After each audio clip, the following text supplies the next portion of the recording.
Mas então nós vamos começar a nossa entrevista porque transição planetária é um tema que não se esgota. Nós precisamos conversar muito a respeito disso, porque nós estamos nessa transição também. Então o que vem a ser isso? Transição planetária.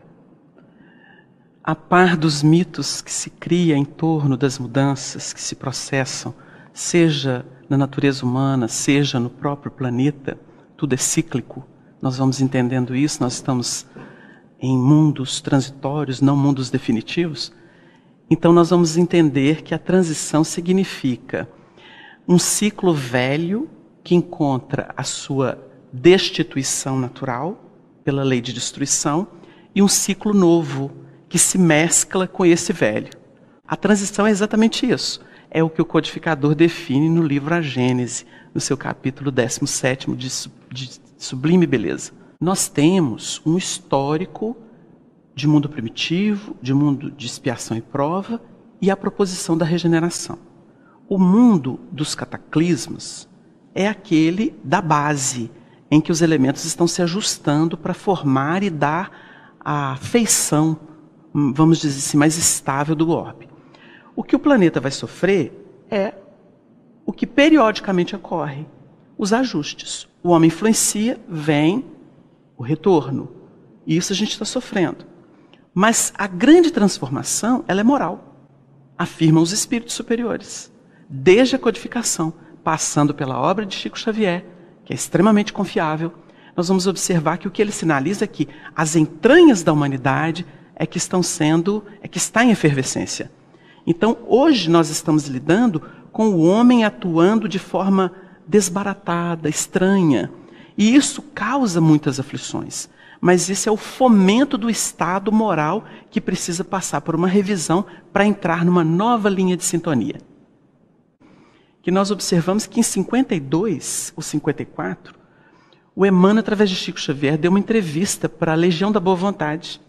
E o Emmanuel dizia que, em torno do ano 2050, nós estaríamos recebendo um contingente enorme de pessoas que viriam da Europa e da Ásia, porque esses continentes sofreriam naturalmente desgastes.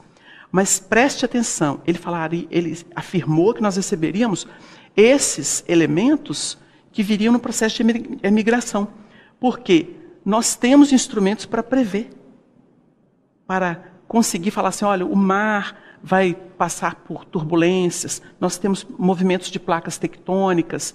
Então, o homem desenvolveu, através da sua inteligência, recurso tecnológico para isso. E isso faz com que ele possa se abrigar e fugir dessas intempéries quando elas ocorram. Uma vez perguntaram, por exemplo, para Chico Xavier, como é que seria essa superpopulação? Porque nós estamos tendo...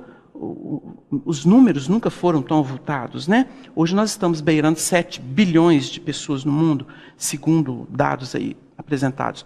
Nós observamos que é crescente. O Chico deu uma solução muito interessante. Ele falou assim, nós ainda não aprendemos a explorar as riquezas dos oceanos. Então nós vamos nos adaptar, porque a inteligência do homem se desenvolveu para exatamente secundar essas necessidades. E isso tudo é que fomenta o estado de evolução, que faz com que o homem possa deixar de pensar exclusivamente em si e comece a pensar no todo. Essa é a grande mudança que se opera. E são esses fenômenos de efervescência que ocorrem nos dias de hoje. Então nós notamos que, com o ser humano deixando de cultivar o seu egoísmo, apenas pensando em si, até por forças externas, por essa diligência da evolução, da transição, das dores que se cumula o mundo, então nós vamos perceber que o ser se abre e ele começa a ansiar por outros sentimentos, por uma outra visão mais dilatada da vida, de uma sociedade mais justa. Nós observamos, por exemplo, até nesses fenômenos agressivos de oportunistas, né? A sociedade não quer o oportunismo, ela não quer a criminalidade, ela não quer a violência. Nós notamos que as nações gritam, não queremos guerra. No Brasil, o nosso presidente, na época, disse ao Bush, quando ele propôs a guerra que ele queria. O nosso presidente disse a ele, não, a nossa guerra é outra, é contra a fome, contra a injustiça social. E isso nos engrandece. E isso engrandece a humanidade, porque não é apenas o Brasil. O mundo gritou contra. Então essa maturidade, ela está sendo laborada. E é ela que dispõe o indivíduo a compreender ideias mais espiritualizadas. a quebrar preconceitos religiosos, culturais, de vivência, de herança ancestral. Então as pessoas começam a quebrar essa concha, essa cristalização, e começam a falar uma linguagem. E caminhamos para a unidade, que é essa unidade que não importa se é católico, se é protestante, se é espírita, se é hinduísta, não importa. O importante é que nós estamos falando a língua essencial, a língua do Evangelho. Porque, segundo Kardec, essa missão é do Evangelho de Jesus. Que nós vamos observar a transição como a gente observa, por exemplo, aquele horário das 18 horas, no horário normal, não no de verão. No horário das 18 horas, nós temos o eclipse do Sol. E ele vai gradativamente. Então você não sabe se você tem claridade ou se você tem escuridão. Transição é isso. Então a gente acende a luz dentro de casa e fala assim, mas não está claro o suficiente, porque ainda tem uma certa claridade do pôr do sol. Então é preciso que se defina uma coisa e outra para a gente dizer assim, agora é noite, agora é dia. Então transição é esse lusco-fusco. É uma coisa e é outra. Hora uma, hora outra. Então essa sensação das 18 horas, num horário normal, a gente pode observar para poder compreender o que é a transição. Então, existe uma data? Não, existem prognósticos. O Emmanuel, por exemplo, falou em 2057, mas ele não falou que seria a plena regeneração. Ele sinalizou, com certeza, alguma coisa de base que justifique a regeneração. Porque até 2057, como nós estamos tendo muito progresso em vários aspectos, inclusive moral, incluindo a chegada de espíritos que estão reencarnando desde o começo desse novo milênio, para exatamente instaurar bases de nova era, misturando com essa expressão, vamos dizer, caquética, corroída do passado, herança de idades muito brutas, muito incoerentes, nós vamos perceber que são providências, e elas vão começando a fundamentar. Espíritos saem da Terra, outros substituem, com melhores disposições. É assim que se processa a transição. Porque a humanidade, a evolução dela, é um processo de refundir culturas, possibilidades. Então, por exemplo, a gente pode pegar a linha de abordagem de um Hitler, por exemplo. Então, aquela coisa da eugenia, ela já existia lá na Grécia Antiga, aquela proposição. O materialismo que nós vivemos hoje, à exaustão, é uma proposição da antiga Grécia, dos pensadores, dos primeiros pensadores que nos legaram o quê? Uma base para o nosso desenvolvimento intelectual e moral. Então a gente remonta, a gente vê que no processo histórico a gente vai refundindo, porque muitas vezes são os mesmos autores e atores que voltam à ribalta em novas reencarnações e vêm com aquela marca, com aquela cultura desenvolvida e dão uma nova conotação, um novo colorido. Então nós, como as aranhas que produzem o seu plasma e estabelecem o seu reino através das teias, nós somente conseguimos, nós no campo pessoal, atuar segundo aquilo que nós adquirimos na evolução. Então, muitas vezes, sobre mitos e inverdades, por isso a codificação é tão importante. A codificação é a base imprescindível em qualquer abordagem espiritual, porque é a nossa ciência. Então é a codificação espírita que o Wagner está se referindo. Exatamente, é Allan Kardec, a obra de Allan Kardec.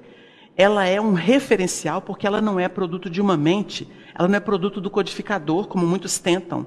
Ah, Kardec está desatualizado. Não, o Espírito de Verdade é Jesus. O próprio codificador assinalou isso na Revista Espírita, em nome próprio. E hoje a gente até dá isso de primeira mão. Nós temos um instituto em São Paulo, que é da Federação Espírita Brasileira, que vai ser aberto ao público, em que essas cartas com a própria letra do codificador vão estar expostas. E uma delas revela que o Espírito de Verdade, o guia dele era Jesus. Então nós precisamos entender que nós estamos recebendo isso de espírito puro.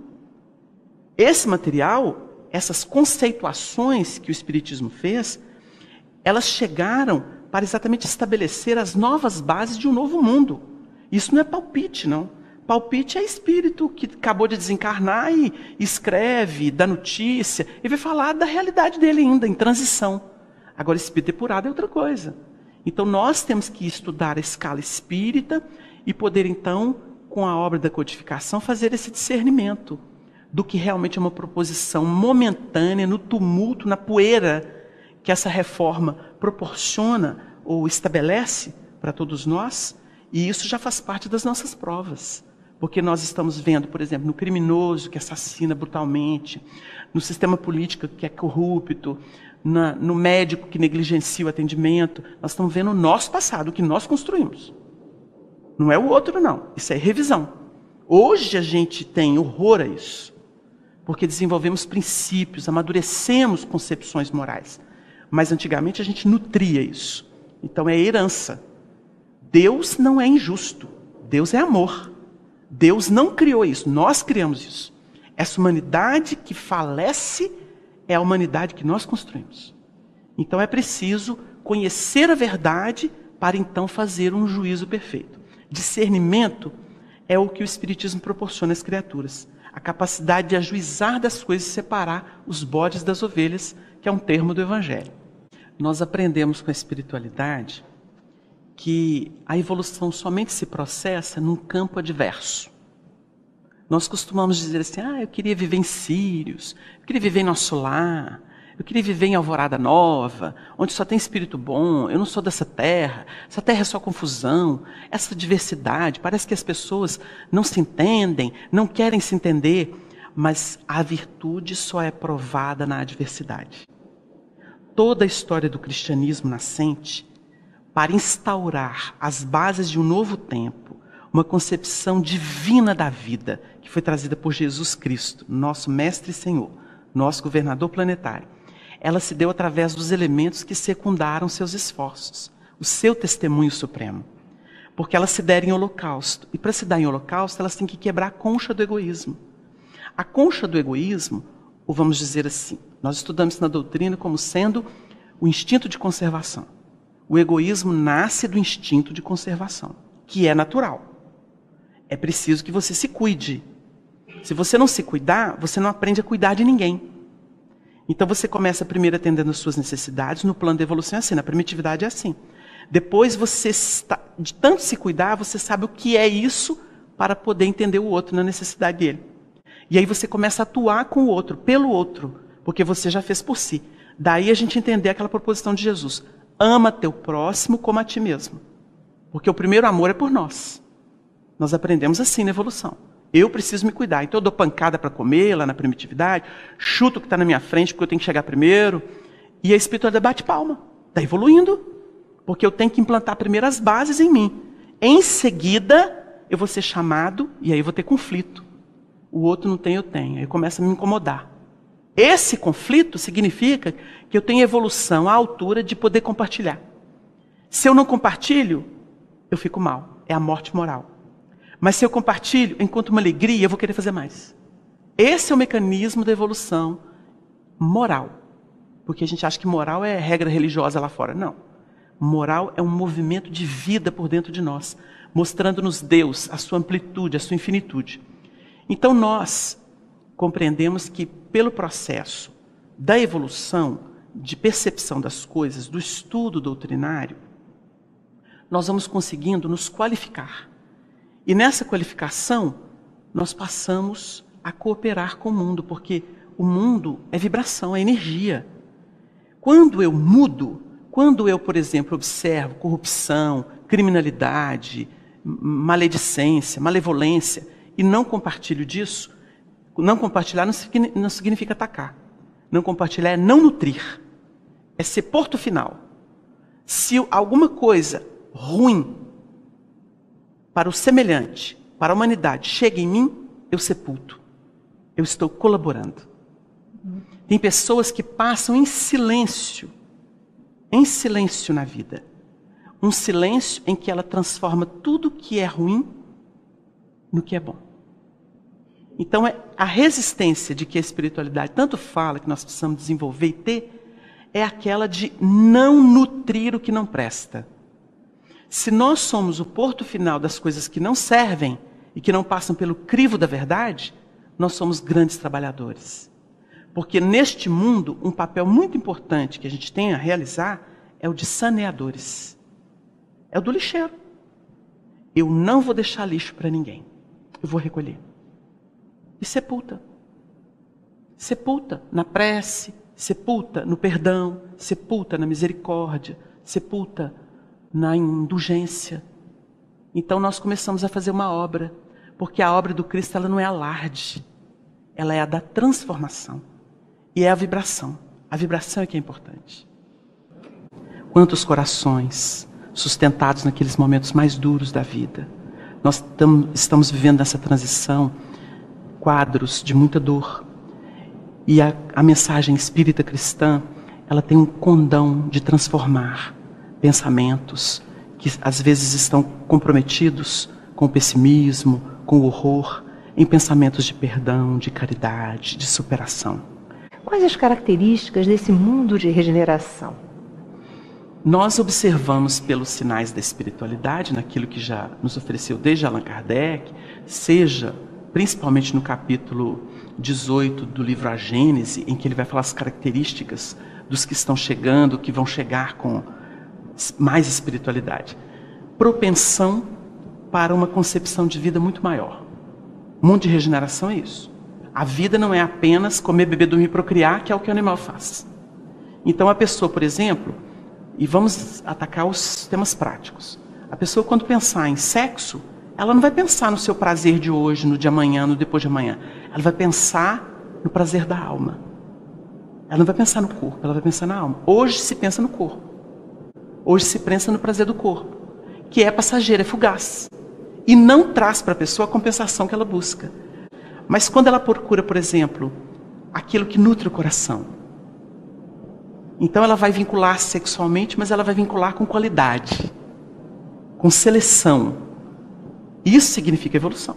Então nós começamos a mudar o planeta, nós mesmos, quando nós começamos a pensar com leveza, com qualificação. Isso é amor. Isso é se inserir em Deus. Essa conformação o mundo de regeneração é essa leveza de alma, que ainda não foi trabalhada, né? O Espiritismo está lutando para mostrar o que é a verdadeira religiosidade. Então nós estamos passando por mudanças, mas essa nova conotação que os novos que estão reencarnando, e que muitas vezes são aqueles velhos, só que passam por cursos no mundo espiritual, fazem estágios em outras esferas. Quando vem para a Terra, vem totalmente mudado. Eles vêm com outras disposições de alma. Então nós estamos recebendo esse incremento. Sem isso, por isso que o André Luiz deu o título para o livro dele, Evolução em Dois Mundos. Sem considerar mundo espiritual, não tem evolução na Terra.